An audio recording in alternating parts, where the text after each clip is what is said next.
श्रीमन्महागणाधिपतये नमः। ॐ नमः शिवाय। ॐ नमः शिवाय। श्रीमद्गणेशं जगदम्बिकां श्रियं श्रियां देवनदीं च विष्णु सत्यं श्रियं मोदकमञ्जुहस्तम्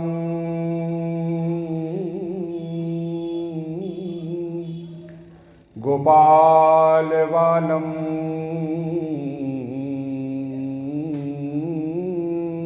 हनुमन्तमीडे वन्दे बोधवयं नित्यं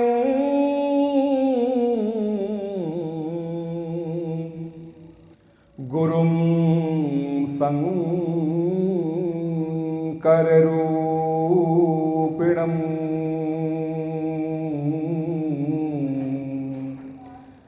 मया श्रियो हि वक्रोऽपि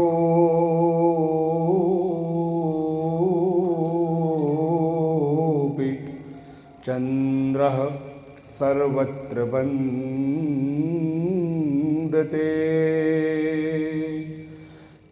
नमामि गंगे तव पादपङ्कजम्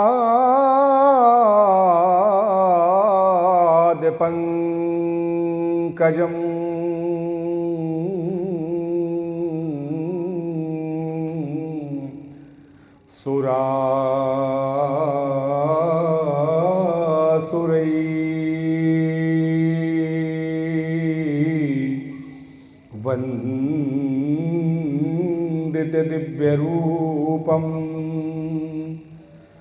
भुक्तिं च मुक्तिं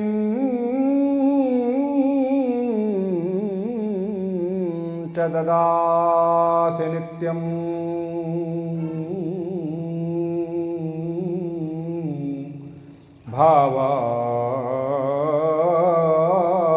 भावानुसारेण सदा नरणम्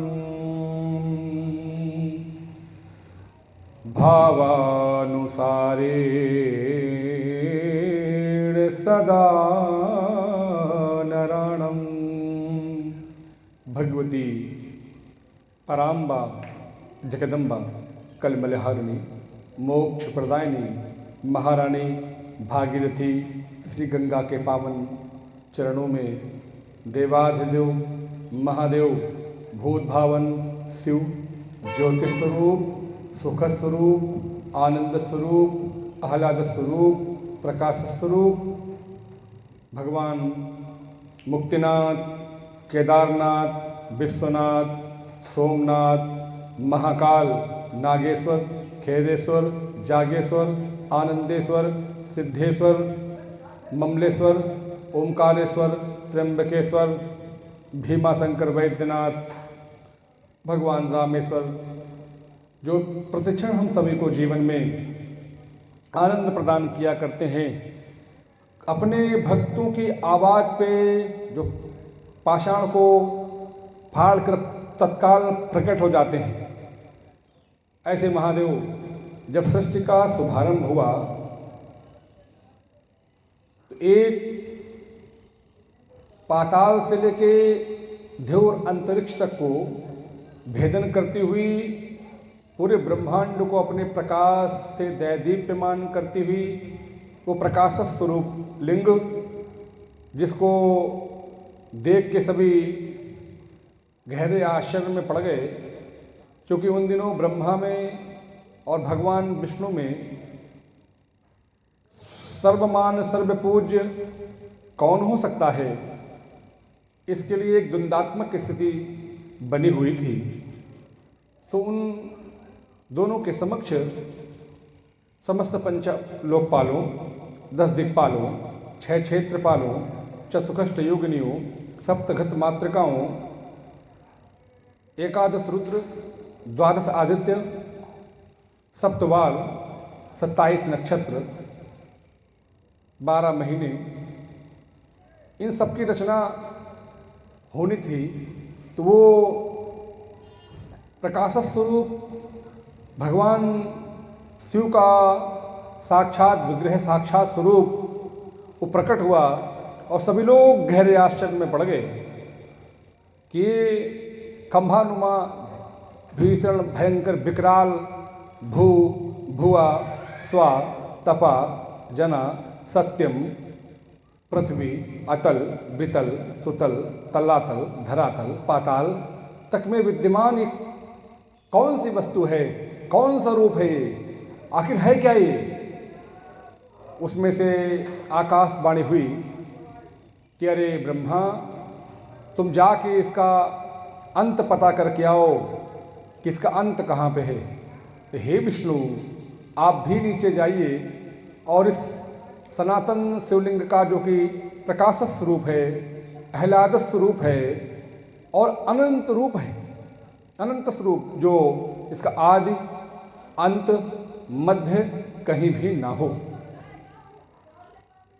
भगवान विष्णु महादेव की आज्ञा को पा करके पाताल की ओर उसका आदि का पता लगाने के लिए चले और भगवान ब्रह्मा किसका अंत कहाँ है वो जानकारी करने के लिए ऊपर की ओर चले।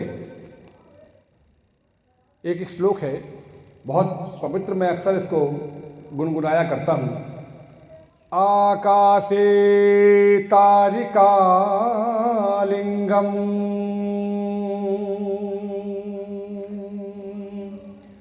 पाताले बटुकेश्वरम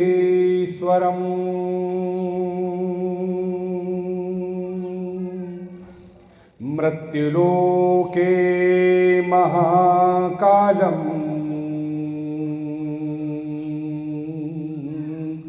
सर्वलिंगम नमोस्तुते। आकाशे तारिका लिंगम, जिस ज्योतिष स्वरूप शिवलिंग का आकाश में तारागण भी इसका अंत न पाते हों, जिसका आदि न पाते हों, जिसको समझ न पाते हों, जो रहस्य से भरा हुआ हो। आकाशे तारिका लिंगम पाताले बटुकेश्वरम। हम सभी लोग धरतीवासी हैं। धरती के नीचे भी एक संसार है, एक लोक है। पृथ्वी, फिर अतल है, फिर वितल है, फिर सुतल है, फिर तलातल है, फिर धरातल है, फिर पाताल है। ऐसे ही शास्त्रों में कल्पना की गई है, अथवा इसकी घोषणा की गई है, अथवा इसको बताया गया है, समझाया गया है। 14 लोकों की कल्पना धर्मशास्त्रों में की है।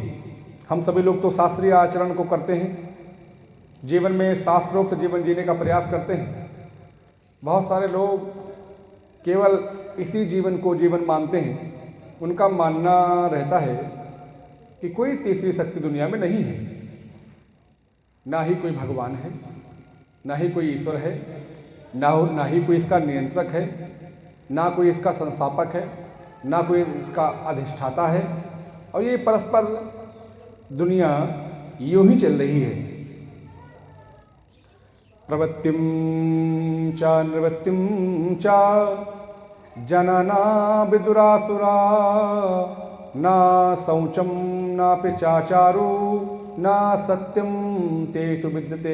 ऐसे दैत्य प्रवृत्ति के लोग, दानवीय विचारधारा के लोग और भयंकर नास्तिक लोग जो परमात्मा की सत्ता को स्वीकार नहीं करते, वो कदाचित संसार में कहते हैं कि परस्पर स्त्री पुरुष के संसर्ग से, संपर्क से इस संसार का सृजन हुआ है। असत्यम प्रतिष्ठम ते जगदाहुरणीश्वरम। अपरस्पर स्त्री पुरुष के संपर्क से इस संसार का सृजन हुआ है। असत्यम प्रतिष्ठम ते जगदाहुरणीश्वरम।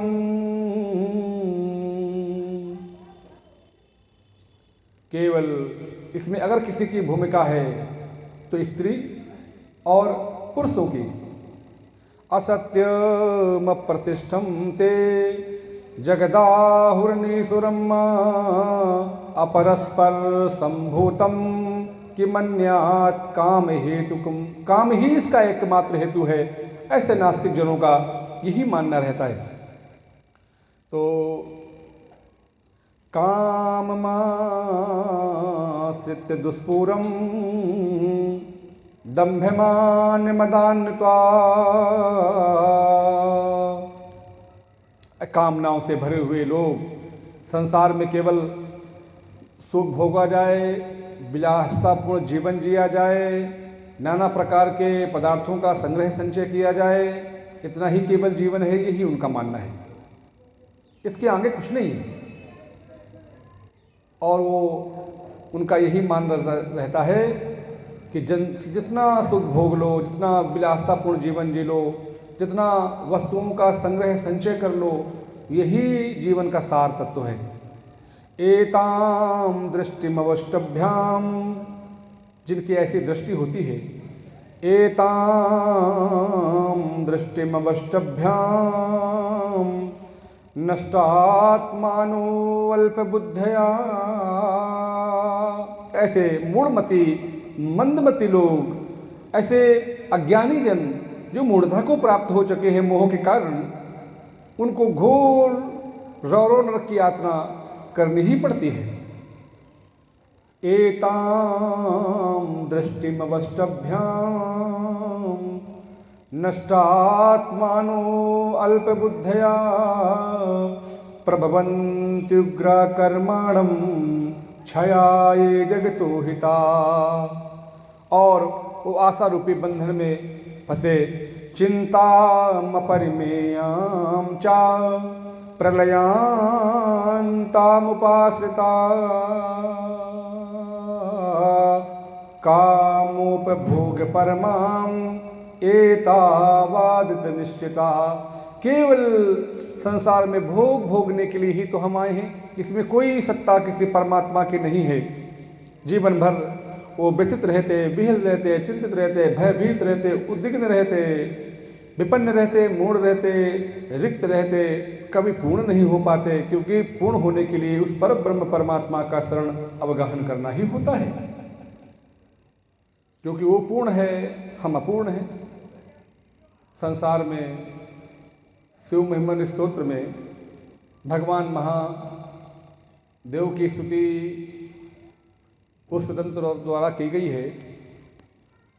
महिम्ना पारांते परम विदुषी यद्य सृदसी स्तुति ब्रह्मादीनामपि तद्वसन्नास्तव गिरि अथा वाच्या सर्वा स्वामति परिणामावुदिगणन् ममापेकिस्तोत्रे हरनिरपवादां परिकरः। जब कभी महादेव की स्तुति करने का, वंदन करने का, महिमा गाने का, बखान करने का, गुणों की विवेचना और मीमांसा करने का मन करता है तो वाणी अवाच्य हो जाती है। अथा वाच्या सर्वा स्वामति परिणामावुदिगणन् ममापेकिस्तोत्रे हरनिरपवादां परिकरः। अंतिम की पंक्ति में आपको बताऊं, असितगिरि समस्यात् कज्जलम सिंधु पात्रे।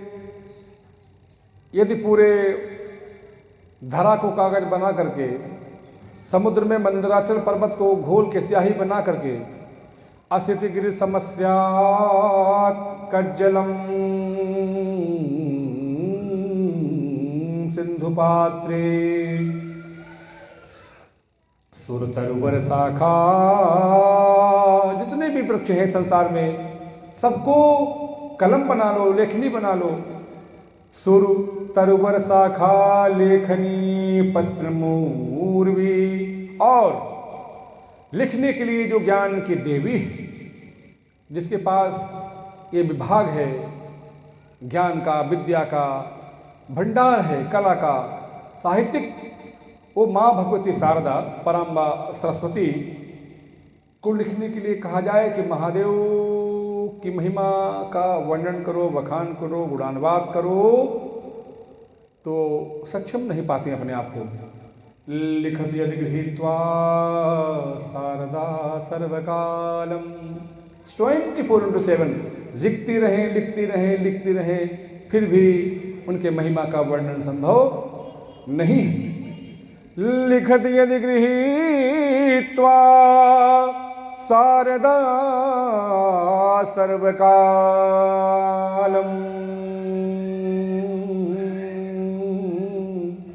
तदपि तव गुणनामीस पारम नयाति, फिर भी महादेव के गुणों का बखान संभव नहीं।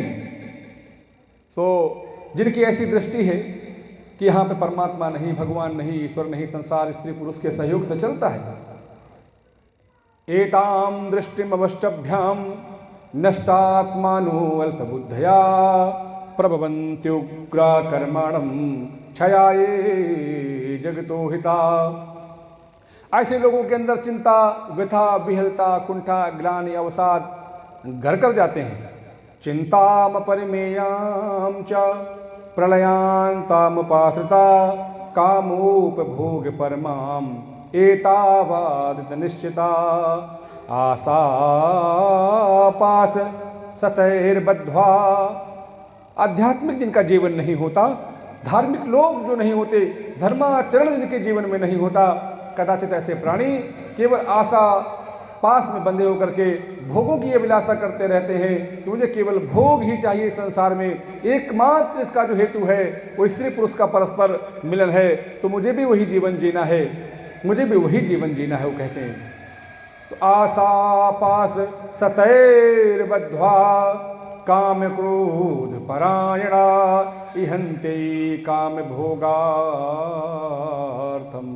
मन्यायेनार्थ संचयन। अर्थ का संचय कैसे हो, अर्थ कैसे संग्रहित किया जाए, कैसे इकट्ठा किया जाए, रात दिन उसी में, प्रबंधन में, उसी के जुगाड़ में लोग लगे रहते हैं। तो बहुत उनको भीषण नरक का, नरक माने जब मन विहल हो, व्याकुल हो, उदास हो, खिन्न हो, अवसाद में हो, चिंता में हो, कुंठा में हो, भयंकर मारे मारे अभिलाषा की पूर्ति के लिए घूम रहे, वही नारकीय जीवन है। इसलिए और हमारे शास्त्रों में तो शरीर शांत होने के बाद भी नरक का वर्णन किया गया है। ऐसा श्रीविद मृत्युज वर्तते काम कारता नासा सिद्धि मवाप्नोति ना सुखम संशयात्मनः। इसलिए संसार में हम सभी लोगों को शास्त्रों का आचरण करना चाहिए, शास्त्रोक्त जीवन जीना चाहिए, धार्मिक जीवन जीना चाहिए। तभी क्यों कि तस्मा शास्त्रम प्रमाणन्ते कार्य व्यवस्थितौ ज्ञात्वा शास्त्र विधानोक्तम कर्म कर्तुर्मिहर्हसि। अगर शास्त्रोक्त जीवन हम नहीं जिएंगे तो हम निरंकुश हो जाएंगे, और निरंकुश आप जानते हैं कि कितनी खराब विधा होती है निरंकुशता। वो चाहे शिष्य गुरु का अंकुश न माने, चाहे पुत्र पिता का अंकुश न माने, चाहे अपने बड़े बूढ़ों का अंकुश हम सभी न माने, चाहे वो समाज का अंकुश, परिवार का अंकुश, पड़ोस का अंकुश, ये बहुत आवश्यक था। किसी ज़माने में अगर मोहल्ले में भी किसी व्यक्ति का जामाता आ जाया करता था तो पूरे गांव का वो जामाता का आदर प्राप्त करता था। वो पूरे जामाता माने समझ रहे ना, दामाद जी का सम्मान। अगर वो भांजा किसी का आया तो पूरे गांव का वो वात्सल्य प्रेम करुणा प्राप्त करता था। जो भांजे के प्रति वात्सल्य होता तो पूरे गांव के लोग उसको भांजवत वात्सल्य प्रदान किया करते थे। अगर कोई चुनही खाने का किसी का कदाचित मन भी है तो भयभीत, डरा डरा, छिपा छिपा, दुबका दुबका कि कहीं चाचा जी, ताऊ जी, काका जी, दादाजी जान न जाएं, देख न लें, क्योंकि पिताजी तक सूचना तो बाद में पहुंचेगी, पहले तो यही धुनाई कर देंगे। पहली पिटाई तो इन्हीं के द्वारा होगी और घर में सिखाई जाएगी सूरत। इतना समाज का भय था। आज वो तो समाज में जितना व्यसन अभी इस समय वर्तमान में हम देखने को पा रहे हैं, कदाचित आज से कुछ वर्ष पूर्व ऐसा नहीं था। हालांकि इसमें बहुत चिंता करने की हमें आपको आवश्यकता नहीं है, क्योंकि आज जैसा है वो आगे भी वैसा नहीं रहेगा, और जैसा आगे रहेगा उसके और आगे ऐसा नहीं रहेगा। तो ब्रह्मा भुवना लोका पुनरावर्तनोर्जुना माम पैतुत कौन्तेय पुनर्जन्म न विद्यते। यहाँ पे ब्रह्मा जी से लगा के लोकपाल, दिक्पाल, महिपाल, भूपाल सभी लोगों का पुनर्जन्म होता है। सभी लोग अपनी आयु को पूर्ण करके अपने कर्मों के अनुसार सारा संसार जो है वो कर्म बंधन में बंधा हुआ है।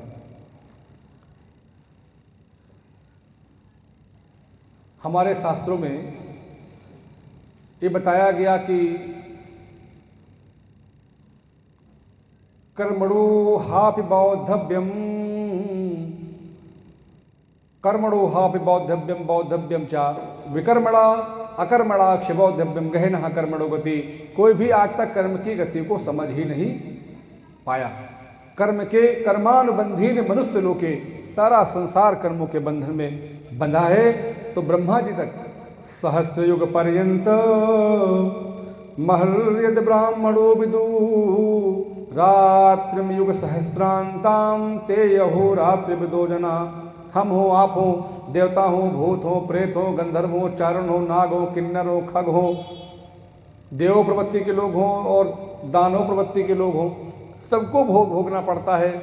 कई बार दानव मानव बन जाते हैं, अब बहुत बार मानव अपने कर्मों के अनुसार दानव बन जाते हैं।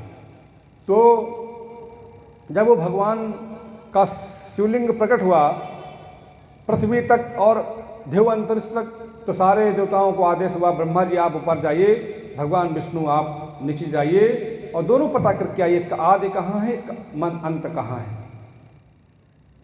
हजारों साल शिव महापुराण तो यहाँ तक बताता है हम सभी लोगों को कि 5000 साल तक खोजते रहे उसका आदि और अंत, परंतु भगवान विष्णु अत्यंत विनम्र भाव से, सरल भाव से, सहज भाव से, स्वाभाविक भाव से दोनों करों को, हाथों को जोड़ करके भगवान शिव की वंदना करने लगे कि हे प्रभु, आपका हम आदि नहीं जान पाए।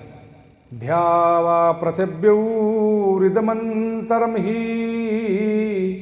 व्याप्तं त्वयैकेन दिशश्च सर्वा दृष्टाद्भुतं रूपमुग्रं तवेदं लोकत्रये प्रव्यथितिं महत्मन्। पूरे संसार में आपका ये दिव्य अलौकिक ज्योति प्रकाश फैला हुआ है और पूरे देवता बड़े आश्चर्य से आपको देख रहे हैं। प्रभु मैं आपका आदि नहीं खोज पाया। ब्रह्मा जी आए और उन्होंने असत्य भाषण किया। माँ ने गौ माता से कहा, हे गौ माँ, तुम मेरी गवाही कर देना, तुम साक्ष्य बन जाना, तुम कह देना एक बार कि मैंने आपका अंत ढूंढ लिया है। और हे कैतकी के पुष्प, तुम भी कह देना, महादेव को बोल देना कि तुमने भी मुझे अंत खोजते हुए देखा है। ब्रह्मा जी की बात में गौ माता आ गई, कैतकी का पुष्प आ गया, 2 एविडेंस साक्ष्य गवाह भी ले आए और उन्होंने कहा, ब्रह्मा जी ने, महादेव मैंने तुम्हारे अंत को खोज लिया है और अगर आप चाहें तो मैं 2 गवाह भी साथ में लाया हूँ। हे गौ माता बताओ महादेव को। तो गौ माता ने हाँ हाँ कर दी, कैतकी के पुष्प ने भी हाँ हाँ कर दी। तो उस एक असत्य का कारण ये बना, झूठ का ये कारण हुआ कि भगवती गौ माता भी श्रापित हुई और कलयुग में उनको वो आदर नहीं मिल पा रहा जिस आदर की वो पात्र हैं, जो आदर उन्हें मिलना चाहिए, कि सत्कार उन्हें मिलना चाहिए। श्रीमद् भागवत में लिखा एक श्लोक मुझे बहुत अच्छा लगता है, हमेशा हम उसको गुनगुनाया करते हैं। उत्तमं भागवतं नित्यं कृत्यं च हरिचिंतनम तुलसी पौषणं चैव धेनूनामपि सेवनम। तुलसी की जड़ को सींचना, हरि का चिंतन करना, भागवत का पठन पाठन करना और गौ माँ की सेवा करना। भगवान कृष्ण गीता में कहते हैं कि मैं साक्षात गौ के रूप में मैं ही हूं। आयुधानाम अहम वज्र धेनूनामस्मि कामधुक्। धेनु नाम कामधुक्, मैं कामधेनु गौ मैं ही तो हूं। आयुधानाम महम वज्र धेनुनामस्मि कामधुक् प्रजनश्चास्मि कंदर्प सर्पाणामस्मि वासुकी। इसलिए उन गौ माँ की सेवा आदर से हम सभी को करनी चाहिए। अगर हम नहीं कर सकते हैं, घर में फ्लैट का जीवन है, बंगले में हम रह रहे हैं, अगर हमारे यहाँ कोई व्यवस्था गौ माता की सेवा के लिए अनुरूप नहीं है, तो पास के गौशाला जहाँ पे बने हुए हैं, सरकार के स्तर पे, जहाँ पे प्राइवेट माने कि लोगों ने व्यक्तिगत स्तर पे गौशालाओं का संचालन किया है, हम आप वहाँ जाएं। और अगर हमको लगता है कि हम धन दे आएंगे तो धन का दुरुपयोग हो जाएगा, तो हम रविवार के दिन थोड़ा समय निकाल के, क्योंकि रोज़ समय निकलना तो मुश्किल होता है, तो हम भूसा 2-5 बोरी 10 बोरी 1 बोरी आधी बोरी जो हमारी श्रद्धा हो और जो हमको हमारे दैनिक दिनचर्या से धन हमारा बचता हो, परिवार का भरण पोषण करने के बाद थोड़ा सा, और नहीं भी बचता हो तो बचाने का प्रयास करना चाहिए। क्यों कि दातांगे लक्ष्मी खड़ी रहे हर ठोर। धर्मात्माओं के आगे, दाता जनों के आगे भगवती पराम्बा आगे आगे आगे आगे चलती है। दाता आगे लक्ष्मी खड़ी रहे हर ठोर। कैसे? जैसे गारा राज को भर भर देत मजूर। जैसे वो जो दीवार चुनता है राजगीर मिस्त्री, अगर वो बैठ के और निकाल के उड़ता पंछी और रगड़ने लगे, तो जो मजदूर है जो मसाला और ईंट दे रहा है, उसको लगेगा कि मिस्त्री जी के पास अभी तो सीमेंट सरिया सब रखा ही है, तो हम वो लाओ बीड़ी निकाल के पी लें। वो भी बीड़ी निकाल के पीने लगता है, क्योंकि वहाँ तो रखा ही है। अगर वो तेज़ी से दीवार चुनता रहता है तो पीछे वाला भी उसको वस्तु उपलब्ध कराता रहता है, माने कि वो ईंट और मसाला उपलब्ध कराता रहता है। अगर वहाँ पे स्टॉक है और वो बिल्कुल अपने मस्ती में, तो पीछे वाला अपनी मस्ती में। तो दाता आगे लक्ष्मी आगे आगे चलती हैं और खड़ी रहें हर ठोर। जैसे गारा राज को भर भर देत मंजूर। और एक बात बताई गई कि लक्ष्मी के सुत 4 हैं, धर्म अग्नि नपचोर। माता लक्ष्मी के 4 पुत्र हैं। सबसे जो ज्येष्ठ पुत्र है वो है धर्म, जो दूसरे नंबर का बेटा है वो है राजा, जो तीसरे नंबर का पुत्र है वो है अग्नि, और चौथे नंबर का जो बेटा है वो है उद्दंड, उच्च श्रृंखल माने चोर। लक्ष्मी के सुत 4 हैं, धर्म अग्नि नृपचोर। अगर धर्म का हमारा किसी भी आचरण से, व्यवहार से, वक्तव्य से अपमान हो गया, निरादर हो गया, तिरस्कार हो गया, तो 3 करें भड़फोर। भगवती लक्ष्मी जी अपने ज्येष्ठ पुत्र का माने धर्म का अपमान होते कभी देख नहीं सकती हैं। इसलिए धर्म क्या है कि अपने भयंकर श्रम से कमाया हुआ, पुरुषार्थ से कमाया हुआ, पसीना बहा के कमाया हुआ 100 करोड़ रुपए 10वां हिस्सा उसका धर्मांश है, माने वो धर्म में निकलना ही चाहिए। 10वां हिस्सा, 10 रुपये का 1 रुपये, 100 रुपये का 10 रुपये और 1000 का 100 रुपये और 10,000 का 1000, 1 लाख का 10,000। हम क्या सोचते हैं, ये नहीं कहते कि जाके आप मंदिर में दे आओ, आश्रमों में दे आओ, जाके आप अपने घर में दैनिक यज्ञ करें। 5 प्रकार के यज्ञ हैं, देव यज्ञ, ऋषि यज्ञ, पितृ यज्ञ, अतिथि यज्ञ, बलि, वैश्य यज्ञ। ये 5 प्रकार के यज्ञ हैं और प्रत्येक सद्गृहस्थ को करना ही चाहिए। क्यों कि सहे यज्ञा प्रजा सष्ट्वा पुरोवाचा प्रजापति अनेन प्रसविक्षिध्वाम में सम्मोस्तवष्ट कामधुक। इसलिए हमको यज्ञार्थात् कर्मणो अन्यत्र लोकोयम कर्म बंधना तदर्थ कर्म कौन्तेय। सभी लोगों को धर्मशास्त्र कहता है कि जो यज्ञ कर्म है वही कर्म है, बाकी सब अकर्म है। यज्ञ कर्म करना केवल आहुति डालना नहीं, श्रेष्ठ माना गया है आहुति यज्ञ को, परंतु ये स्वाध्याय भी यज्ञ है, ये जप भी यज्ञ है, ये आटा गूंदना, चपाती बनाना हाथ का यज्ञ है। मुंह में खिला दिया तो मुंह का यज्ञ शुरू हो गया, उसने चबाना शुरू कर दिया, उसने 32 बार चबाया माने यज्ञ किया और यज्ञ करके पेट में डाल दिया, तो पेट का अपना यज्ञ शुरू हो गया। उसने यज्ञ की सबको, जांग को, रांग को, आँख को, पेट को, रक्त को, मांस को, मंजा को, दिल को, धड़कन को, सबको दिया, उनका अपना यज्ञ है। यही यज्ञ है परोपकार की भावना से भरा हुआ और फल की अभिलाषा न रख के किया गया कर्म ही यज्ञ कर्म है। द्रव्य यज्ञ, तपो यज्ञ, योग यज्ञ तथा परई स्वाध्याय ज्ञान यज्ञश्च यतया संसित व्रता। स्वाध्याय यज्ञ है और भगवान ने कहा कि महर्षि राम भृगुरहम गिरामस्मैकमक्षरम यज्ञानाम जप यज्ञोस्मि स्थावराणाम हिमालया। भगवान ने कहा कि यज्ञों में मैं जप यज्ञ में हूँ। जप यज्ञ, तप यज्ञ, दान यज्ञ, स्वाध्याय यज्ञ। तो इसलिए द्रव्य यज्ञ, तपो यज्ञ, तप भी यज्ञ है।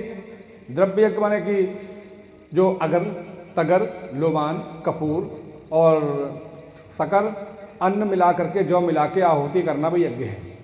श्रेयान द्रव्य, इसको द्रव्य यज्ञ बोलते हैं। श्रेयान द्रव्यमयादज्ञ योग यज्ञ तथा परई स्वाध्याय ज्ञान यज्ञश्च यतया संसित व्रता। और यज्ञ है ज्ञान यज्ञ। सबसे अगर कोई महान संसार में यज्ञ बताई गई है तो ज्ञान यज्ञ। इसलिए ज्ञान यज्ञ के विषय में हम पुनः एक बार से इस विषय में आपसे वार्ता स्थापित करने का प्रयास करेंगे। ज्ञान यज्ञ क्या है और ज्ञान यज्ञ कैसे की जाती है, ज्ञान यज्ञ का शुभारंभ कैसे होता है। तो आज का जो विषय था कि भगवान ज्योतिष स्वरूप, सुख स्वरूप, आह्लाद स्वरूप, प्रकाश स्वरूप परमात्मा शिव जो लिंग के रूप में स्थापित हुए, शिव महापुराण से ये श्लोक लिया गया था कि आकाशी तारिकालिंगम पाताले बटुकेश्वरम मृत्युलोके महाकालम। जो मृत्युलोक में भी भीषण भयंकर भय पैदा करने वाला हो। अब बताइए, पूरे दुनिया को ध्वंस करने का, विध्वंस करने का, समापन करने का, नष्ट भ्रष्ट करने का, तहस नहस करने का जिम्मेवारी यमराज को है। माने मृत्युलोक के जो देवता हैं यमराज, उनको है। परंतु जिनके भय से यमराज भी व्याकुल हो जाएं, विहल हो जाएं, भयभीत हो जाएं, भाग खड़े हों।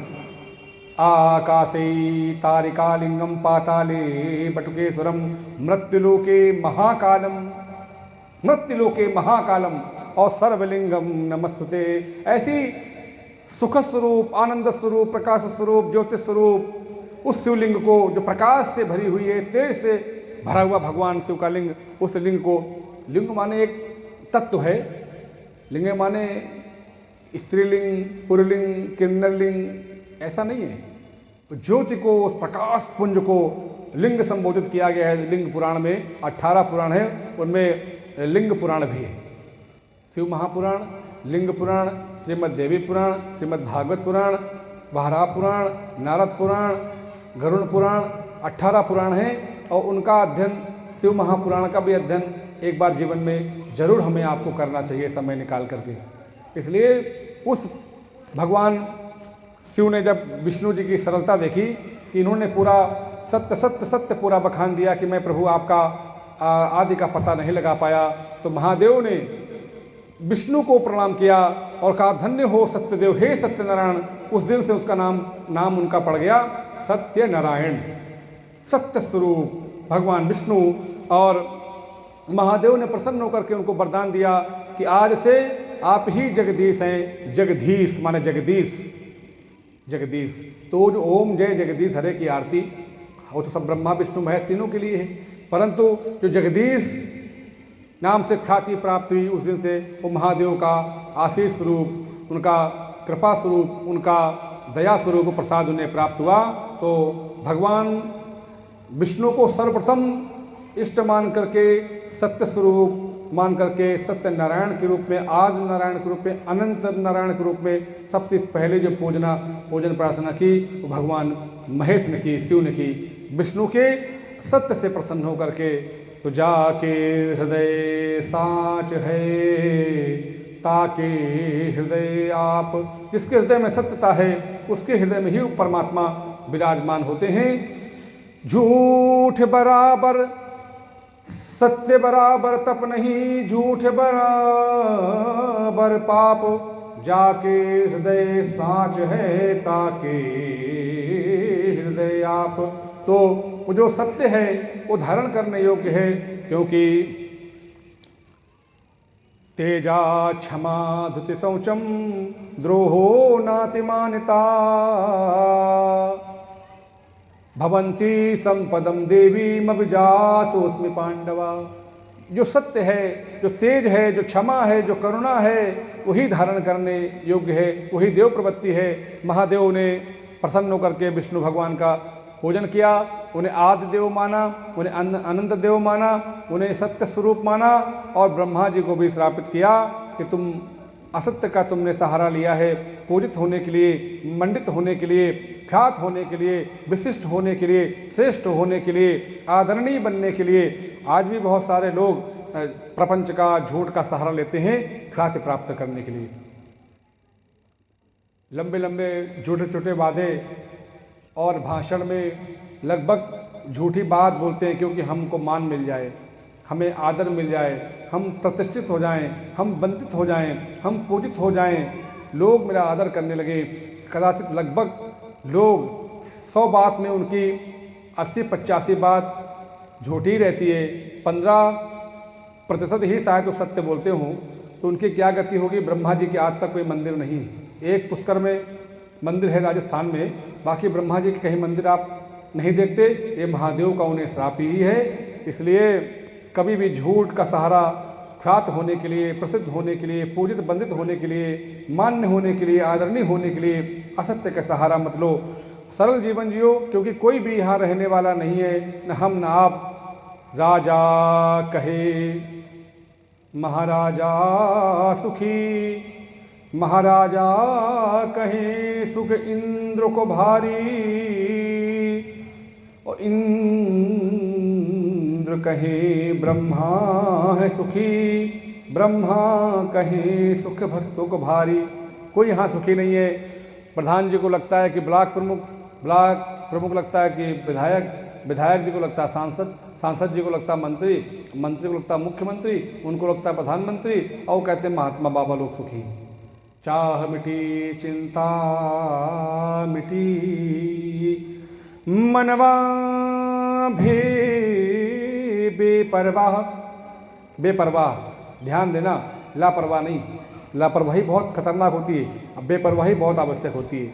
मनवा भे बेपरवाह, जाको कछु न चाहिए सोई सहनसाह। जो कभी जीवन में अपेक्षित नहीं रहता है, बहुत ज़्यादा अपेक्षाएं नहीं पालता, बहुत भोग विलास के वस्तुओं का संग्रह संचय नहीं करता, वही जीवन उसका सुखी है। मन से हो जाए तो अच्छी बात है। वो आश्रम में फ्रिज रखी, क्या फेंक दिया क्या हमने?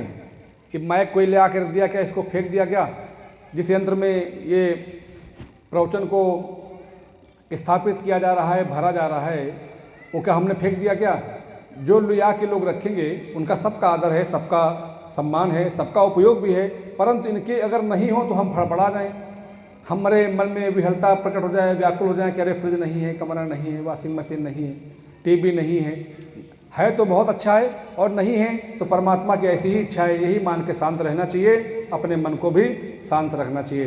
बोलो गंगा महारानी की जय, बोलो श्री शंकर भगवान की जय। ओम नमः शिवाय, ओम नमः शिवाय, हर हर भोले नमः शिवाय।